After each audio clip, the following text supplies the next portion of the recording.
This is QTV News coming to you live from our studios on Kairawa Avenue, and I am Ashma Uba. Thanks for joining us. Here are the main news headlines.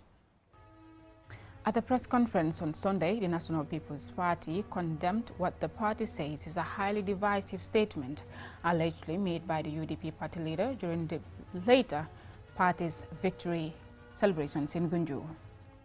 The Directorate of Planning and Information through the Ministry of Health organized a validation forum on draft document for the National Health Insurance Benefits Packages.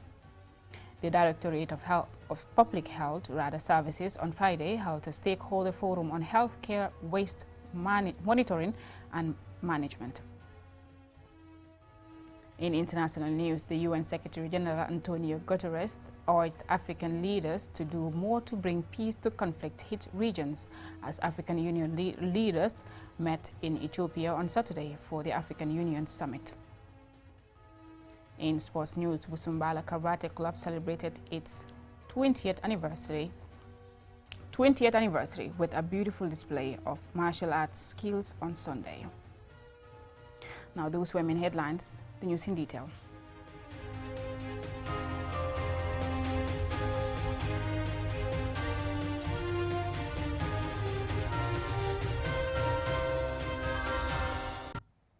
At the press conference on Sunday, the National People's Party has condemned what the party says it's a highly divisive statement by the UDP party leader during his party's victory celebration in Gunjur for Nam for Komba South. And Sumane Sonyasi has more. It is alleged that during his speech, the UDP leader allegedly addressed several issues, including government's plans to constitute a commission to investigate allegations of corruption and misappropriation of public funds, councils across the country. It is alleged the UDP leader, among other things, queried the timing of the establishment of the commission, which he believes is a witch hunt exercise aimed at preventing incumbent mayors of councils from his party, who currently head many of the local councils, from contesting the upcoming local government elections, or at weakening UDP's support base. However, NPP executives condemned Mr. Darboe's alleged statement, accusing him of attempting to fuel instability in the country. NPP executives argued that President Barrow has the authority to establish such a commission and demanded that Mr. Darboe withdraws his alleged statement that his party would allegedly announce their own results for the upcoming local government elections. Suleiman Kamara is the NPP Deputy Secretary for Media and Communication. NPP is a progressive people's movement party, a party of peace, hope, and inclusiveness. Where all opinions are respectfully counted, where politics of insult is shunned. As Honorable Halifa Sallah once said, people who insult have nothing to offer. This is a serious threat and the recipe for chaos and instability. Demba Sawali, second Deputy National President, and Sidi Eskenjai, Deputy Spokesperson of the National People's Party, respectively, also denounced Mr. Darboe's alleged statement. They accused Mr. Darboe of trying to destabilize the country. The statement made by Ousainou Darboe in Kombo South was long and rambling. However, I will break it down to very short and precise. In his statement, he threatened and used the word, "I am warning the president." Ousainou Darboe, you cannot warn His Excellency President Adama Barrow. In his statement, he declared that he may declare his own results come the local government election. Ousainou Darboe, if you do that, we will declare you a rebel. Several other NPP executive members, including the party spokesperson, Lamin Queen Jame, spoke at Sunday's press conference. They all echoed statements by previous speakers condemning Mr. Darboe's alleged statements, adding that, if anything, the party leader's statements shows that they do not have any hope of retaining their mayoral and chairmanship positions. We found those statements alarming and as threat to the socio-economic development of the country and the peace and stability of the country. We've also found that his statements are full of fallacy and a recipe for violence and chaos as we prepare to conduct the local government elections for April 14 and May 20, respectively. QTV contacted the UDP for a response, and a senior official of the party said the party will hold a press conference in the next few days. when they will respond to allegations against their party leader. Ansmane Sonyasi for KTV News. The Directorate of Planning and Information through the Ministry of Health organized a validation forum on Friday on the draft document for the National Health Insurance Benefits Packages. Mohamed Balde reports. Benefits packages will be drawn from the 2020 Essential Healthcare Package, which has been revised as part of the development process of the new package. Dr. Desta Tirune, the WHO country representative, speaks on the primary objective of the National Health Insurance Scheme, NHIS. The whole purpose of all this exercise is to reach all people as much as possible, rich or poor, to have access to services, health services, without any financial hardship. This is the whole purpose. That's the cornerstone of what we do. In 2021, the Gambia enacted the National Health Insurance Act, which consequently established the National Health Insurance Authority to aid in the implementation of the NHIS. Since then, the NHIA has been diligent in its work to help provide national health insurance for all Gambians. Once the scheme is fully implemented, it will make the Gambia one of the few sub-Saharan African nations providing national health insurance for its citizens. Dr. Lumbu Chola, an expert consultant, comments on the level of commitment shown by the parties in the scheme. And what I take from the process that we've embarked on in Gambia, is the commitment, the level of commitment, I think, is nothing like I've experienced before. We have convened stakeholders from all aspects, from all areas in the health sector, technical experts, and each time we call on them, they're eager to participate.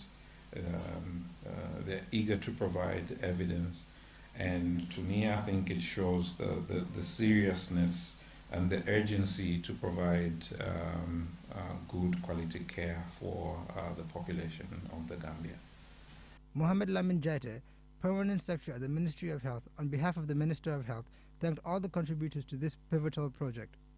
On behalf of the entire ministry, my role will be to recognize and appreciate the collaborative efforts of all stakeholders, starting from the health development partners, the partners who have provided funding, partners who have provided technical and technical support, partners who have guided us in giving us their inputs into this process. The ministry and its various partners had three main goals in developing the health benefits package.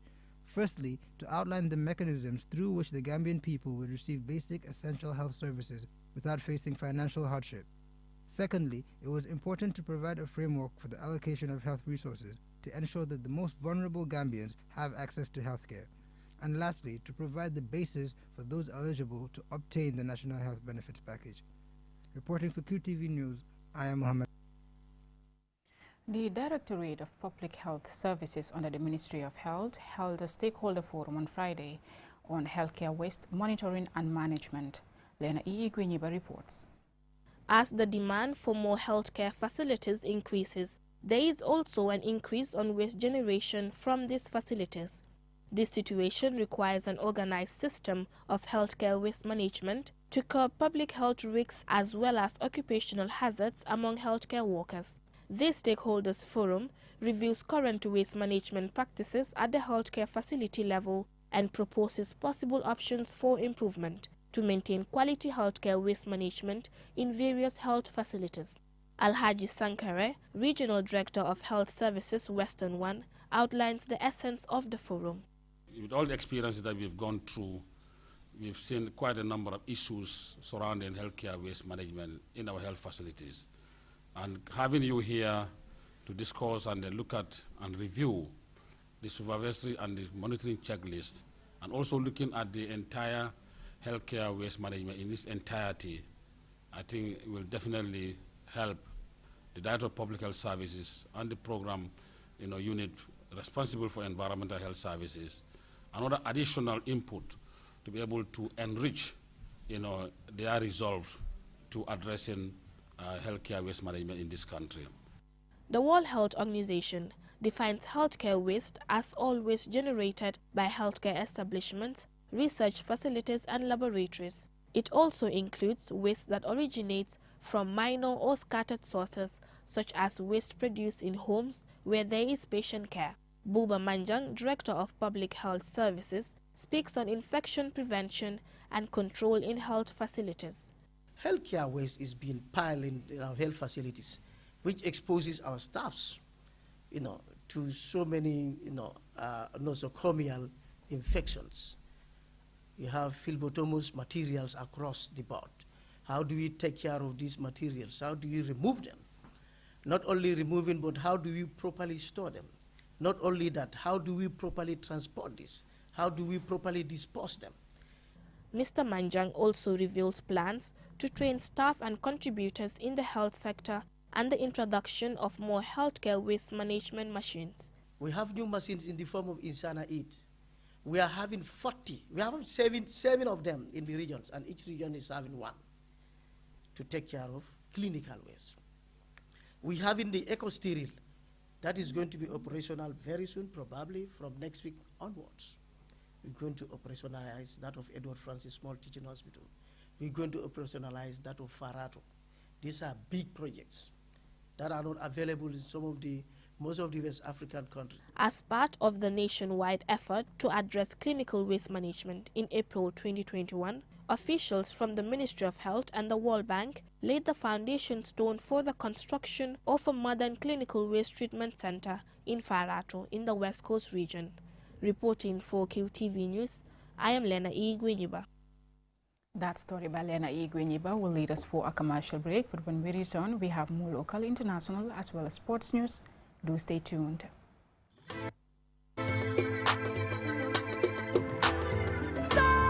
In executing its mandate of collecting revenue for national development in a fair and transparent manner, the GRA will recognize and award compliant taxpayers who consistently file their returns and pay their taxes on time and present original and authentic customs documents at the annual Taxpayers Award Ceremony.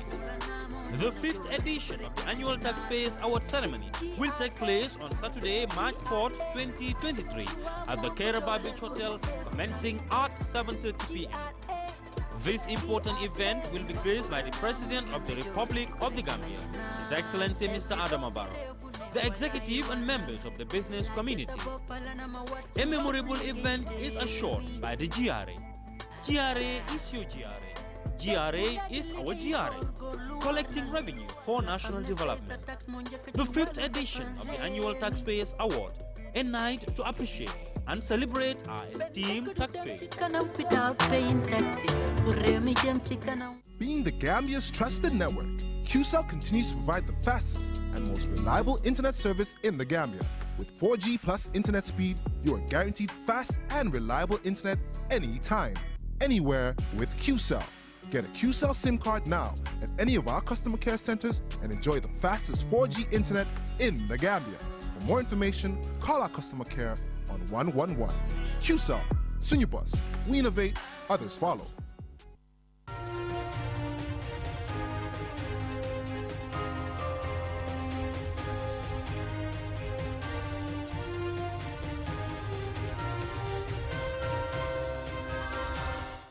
Welcome back. If you're just tuning in, you're watching QTV News.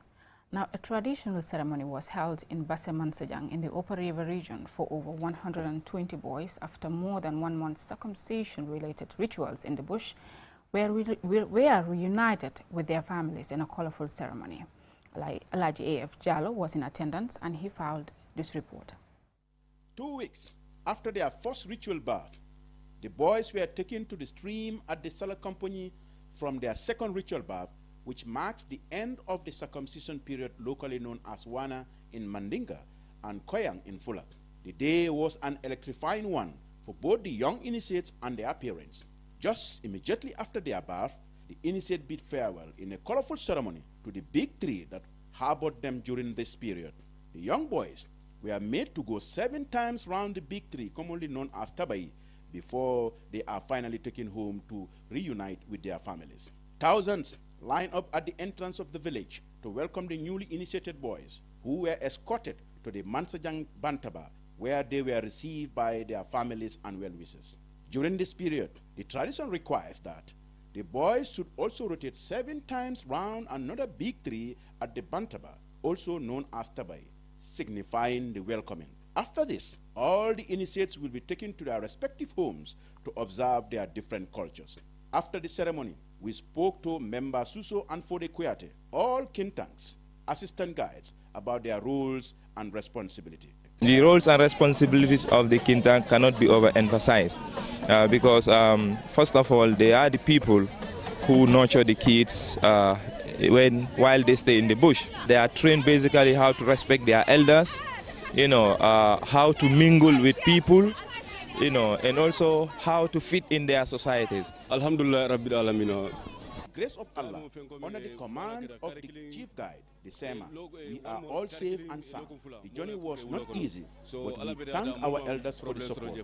We all came back home in peace. Sambala Suso and Fatu Suso, both parents we spoke to, were very excited to receive their children.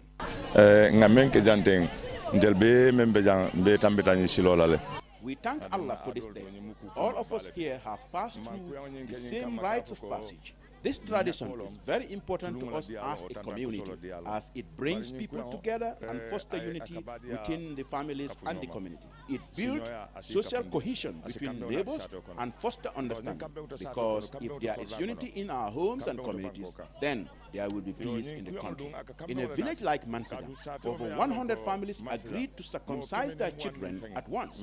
That is a sign of unity in the community. They are our grandchildren. Others did it for us, and so it is our turn to do it for them. We thank God for making us witness this day. This is a tradition we cherish so much in our community. This is a joyous moment for me and my entire family after reuniting me with my children. I lived in Germany, but because my culture is so dear to me, I paid my ticket and came back home to come and welcome my children who were in the bush for over a month. We are so happy today. They went in peace and came home in peace. We thank God. Culture is the lifeblood of a vibrant society. Cultures help define who we are and help build social capital. It is the glue that holds communities together by bringing people together. Mansajan traditional circumcision remains a strong tradition, and until the next 5 years, the bond between the initiates will grow from strength to strength. Reporting for QTV News, I am Alaji A.F. Jah. That story by Alaji A.F. will lead us to international news in a moment.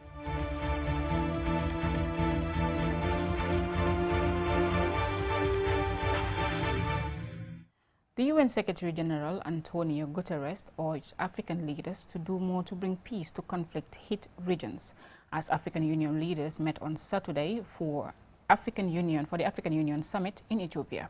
As Alusisi reports, the summit discussed diverse issues, including insecurities, trade, and unconstitutional change of governments.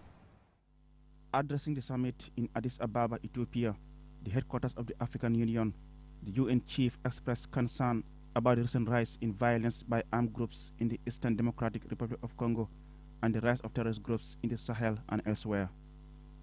His call for peace comes amidst the tension in the Eastern DRC, where the M23 militia has seized parts of its territory and sparked a diplomatic row between Kinshasa and Rwanda's government, which is accused of backing the rebels.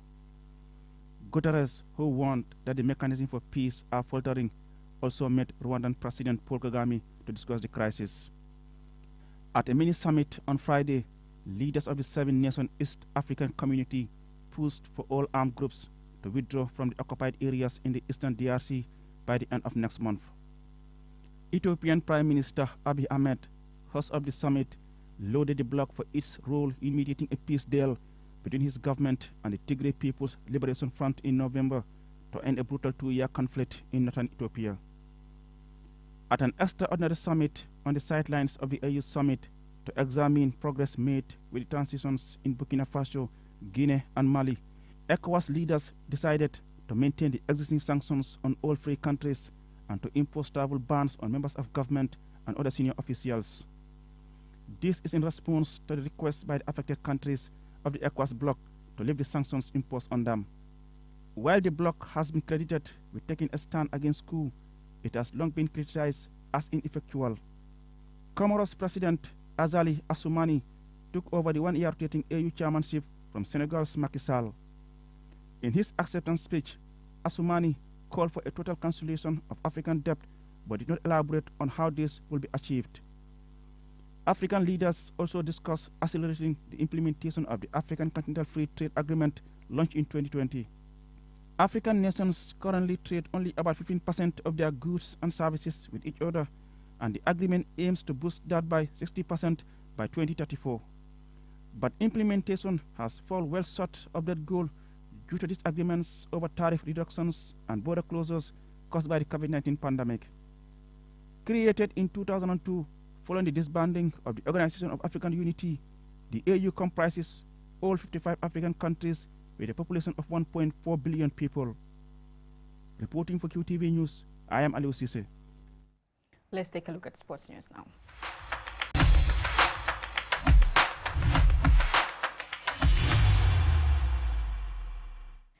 Busumbala Karate Club celebrated their 20th anniversary with a beautiful display of martial arts skills at the Community Youth Center on Sunday. Our sports reporter Mamadou Gajaga watched an impressive array of skills on display, and he now reports. Busumbala Karate Club members commemorated their 20th anniversary with a beautiful display of karate skills in front of hundreds of spectators. More than 150 young males and females showed their skills in body flexing, movement and self-defense. One of the most eye-catching displays was the show of VIP protection. All the bodyguards had toy pistols in their side holsters on the trousers. As we've seen in films, the simulation showed a group of armed men attacked to either kidnap or kill a VIP. These bodyguards reacted quickly to save the VIP with their skills, even though they were in the line of fire, emerging unscathed. Several martial art clubs were also invited to show their skills. Among them was the Kung Fu clubs and athletes of the Gambia Kung Fu Federation. They put on a show of body flexing, acting like a snake, and acrobatic jumps and gymnastics. Al-Hussein Tarawale, master and trainer of the Busumbala Karate Club, says it was pleasing to witness the 20th anniversary. He added that since the club was founded in 2003, he has been teaching discipline, hard work, and the importance of physical exercise. Belafila nyinsi fa sia anubana karuko nyinsi fa nasi ara dinkiramento mol katenkune ika diningol kakulu. We want karate to spread across the country because it will instill discipline in people and reduce crime. Karate is a fight, but we don't train people to go out and fight in the streets. Instead, we teach you discipline, self-defense, and the importance of physical exercise. Two members of the Busumbala Karate Club, Khadijatu Ka and Binta Jeng, shared their experiences of being part of the club. Jangal nama lu bari nak, jangal nama discipline, dafla day jangal discipline, respect. Karate taught me to be disciplined and be respectful and not to fight in the streets. Karate nekut pour he su nekkee nit ñi dañ dé wax né karate pour he la waye karate nekut pour he pour respect kese la. People say karate teaches you to fight, but I disagreed. It is a sport that teaches you respect and self-defense. I have benefited a lot from karate since joining the club. My health and my well-being has improved. I used to suffer a lot from headache, but now that has drastically reduced. Judging by the participants and audience, the popularity of the sport seems assured. Oh, I block you and I kick you and I put you down. Umudu Gajaga, QTV News. Well, that's it for the news, but before we go, a recap of our main news headlines. At a press conference on Sunday, the National People's Party condemned what the party says is a highly divisive statement allegedly made by the UDP party leader during his latter party's victory celebration in Gunjur. The Directorate of Planning and Information through the Ministry of Health organized a validation forum on the draft document for the National Health Insurance Benefits Packages. The Directorate of Public Health Services on Friday held a stakeholder forum on healthcare waste monitoring and management. In international news, the UN Secretary General Antonio Guterres urged African leaders to do more to bring peace to conflict-hit regions as African Union leaders met in Ethiopia on Saturday for the African Union Summit. In sports news, Busumbala Karate Club celebrated its 20th anniversary with a beautiful display of martial art skills on Sunday. That's all we have for you on this news edition. Join us at 10 p.m. for more news. Thanks for watching.